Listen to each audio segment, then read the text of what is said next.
بسم اللہ الرحمن الرحیم الحمد للہ رب العالمین والصلاة والسلام علی رسولہ الکریم وعلی آلہ واصحابہ اجمعین اما بعد۔ حضرت مولانا راحت علی صاحب نے جو نصیحتیں فرمائی ہیں، اللہ تبارک و تعالیٰ اپنے فضل و کرم سے ہم سب کو ان پر عمل کرنے کی توفیق عطا فرمائے۔ اس وقت ایک مختصر بات آپ حضرات سے عرض کرنی ہے، وہ یہ کہ یہ کورونا کی وبا جو کافی عرصے سے ہمارے ہاں چل رہی ہے، بلکہ پوری دنیا میں، تو اس کی ایک دوسری لہر آج کل آئی ہوئی ہے، اور ڈاکٹروں کا کہنا ہے کہ یہ پہلے سے زیادہ شدید نوعیت کی ہے، اور خود ہمارے جاننے والوں میں، اصحاب مدارس میں، مساجد کے سے تعلق رکھنے والوں میں ایک بہت بڑی تعداد اس وقت اس کورونا کی بیماری میں یا مبتلا ہے یا وفات پا چکی ہے۔ اس وقت مجھے ہمارے ایک بہت ہی محسن ڈاکٹر ہیں، ڈاکٹر عبدالباسط صاحب، جو بقائی اسپتال کے ذمہ دار ہیں اور تبلیغ کے نمایاں ساتھیوں میں سے ہیں، اور بہت متدین ہیں۔ دارالعلوم میں بھی انہوں نے دور حدیث کیا ہے، اور خاص طور پر شکر کے امراض کے ماہر ہیں، دنیا بھر میں ان کا نام ہے۔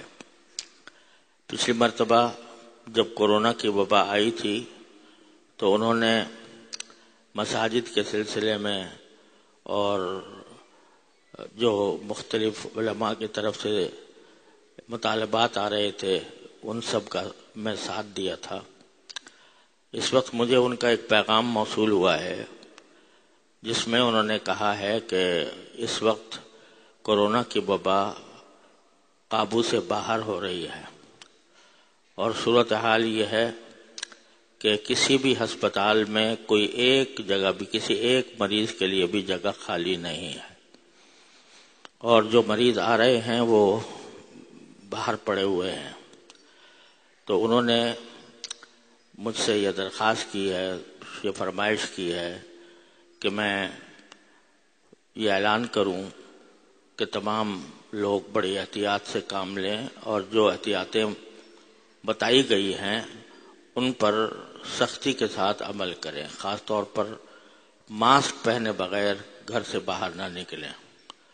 اس وقت ہمارے جاننے والوں میں مولانا عاصم ذکی صاحب رحمۃ اللہ علیہ، جو دارالعلوم جامعہ علوم الاسلامیہ بنوری ٹاؤن کے بڑے مقتدر اساتذہ میں سے تھے، ان کی وفات اسی میں ہوئی ہے۔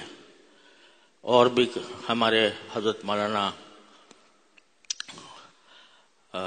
حکیم اختر صاحب کے صاحبزادے مولانا مظہر صاحب اسی میں مبتلا ہیں، اور بھی متعدد حضرات اس میں گرفتار ہیں، اور بعض کی وفات ہوئی ہے۔ تو ایسی وبا کی حالت میں اس میں کیا تکلف اور کیا پریشانی ہے کہ ہم ان ہدایات کی پابندی کریں کہ ماسک کے بغیر جمع نہ ہوں، خاص طور سے جہاں پر اجتماع ہوتا ہے، مساجد میں، مدارس میں۔ مفتی عبدالرحیم صاحب کا میرے پاس پیغام آیا ہے، جو جامعۃ الرشید کے معتمم ہیں۔ انہوں نے بڑے دردمندانہ انداز میں وہ واقعات گنائے ہیں جن میں ہمارے تعلق والوں میں، یہ تبلیغ والوں میں یہ بیماری پھیلی ہوئی ہے، اور بہت ہی موت و حیات کی کشمکش میں ہے۔ یہ بھی سمجھ لینا چاہیے کہ بیماری کے اس کے 3 درجات ہوتے ہیں۔ ایک درجہ ایسا ہوتا ہے کہ جس میں صرف کھانسی نزلہ ہی ہوتا ہے، اس کے علاوہ کوئی اور بھی تکلیف نہیں ہوتی، اللہ تعالیٰ کے فضل و کرم سے وہ جلدی ختم ہو جاتا ہے۔ اور دوسرا درجہ وہ ہوتا ہے جس میں سانس رکنا کے اندر رکاوٹ پیدا ہو جاتی ہے، یہ خطرے کی علامت ہے۔ اور جن لوگوں کو یہ تکلیف ہوئی ہے، میں خود جانتا ہوں کہ انہوں نے کہتے ہیں کہ ہمیں اپنی زندگی میں کبھی ایسی اذیت نہیں ہوئی تھی۔ تو بعض اوقات وہ آکسیجن لگانے سے، دواؤں سے کچھ بہتری اس میں آ جاتی ہے، لیکن اگر وہ بڑھ جائے تو پھر آخری علاج اس کا وینٹیلیٹر ہے، اور وینٹیلیٹر آپ جانتے ہیں کہ وہ کوئی حقیقی علاج نہیں ہے، اسی میں بعض اوقات لوگوں کی موت واقع ہو جاتی ہے۔ کوئی اللہ کا بندہ ہے جو بچتا ہے، لیکن بچنے کے باوجود اس کی زندگی انتہائی کربناک رہتی ہے عرصہ دراز تک۔ تو یہ جو اس حقیقت کو جھٹلانا بہت ہی خود فریبی ہے کہ ہم یہ کہیں کہ یہ وبا نہیں ہے۔ وبا موجود ہے، اور یہ کہنا بھی کہ مدارس اور مساجد میں نہیں ہے یہ بھی غلط ہے۔ بہت سے مولانا مفتی عبدالرحیم صاحب کہتے ہیں کہ ہم نے 70 طلباء کو کورونا کی وجہ سے اپنے گھروں میں واپس بھیجا ہے۔ تو اس وجہ سے اللہ تعالیٰ نے ہمیں جہاں صبر کی تلقین فرمائی ہے، وہاں احتیاط کا پہلو ہمیشہ مد نظر رکھنے کی بھی تلقین فرمائی ہے۔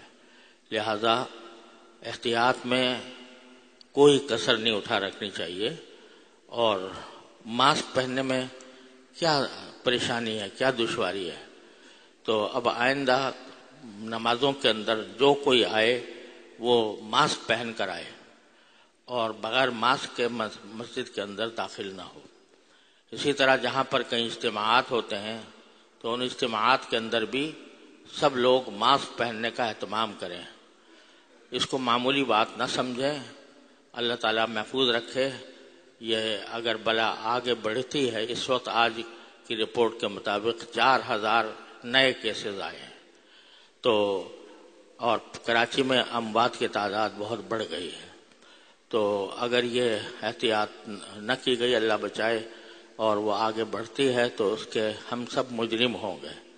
لہذا سب حضرات سے دست گزارش ہے کہ وہ ماسک پہننے کا اہتمام کریں، اور ماسک پہنے بغیر کسی اجتماع کی جگہ میں ہرگز نہ جائیں۔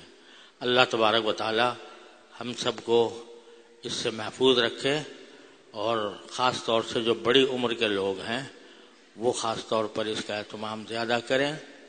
اور یہ بلا وبا جو ہماری شامت اعمال سے آئی ہوئی ہے، اللہ تبارک و تعالی اپنے فضل و کرم سے، اپنے رحمت سے ہمارے گناہوں کو معاف فرمائیں، اور اللہ تعالیٰ اس وبا کو، اس بلا کو ہم سے عافیت کے ساتھ جلدی دور فرما دیں۔ اس کی دعا بھی ہر نماز کے بعد کرنی چاہیے۔ رجوع اللہ سب سے بڑا ہتھیار ہے کسی بھی مصیبت کے لیے۔ تو ہر نماز کے بعد ہر بندہ اس وبا کو دور کرنے کا اور اپنی مغفرت مانگنے کا اور پوری ہماری امت کی مغفرت مانگنے کا اہتمام کرے۔ اللہ تعالی ہم سب کو اس کی توفیق عطا فرمائے۔ وصلی اللہ تعالی علی خیر خلقہ سیدنا مولانا محمد۔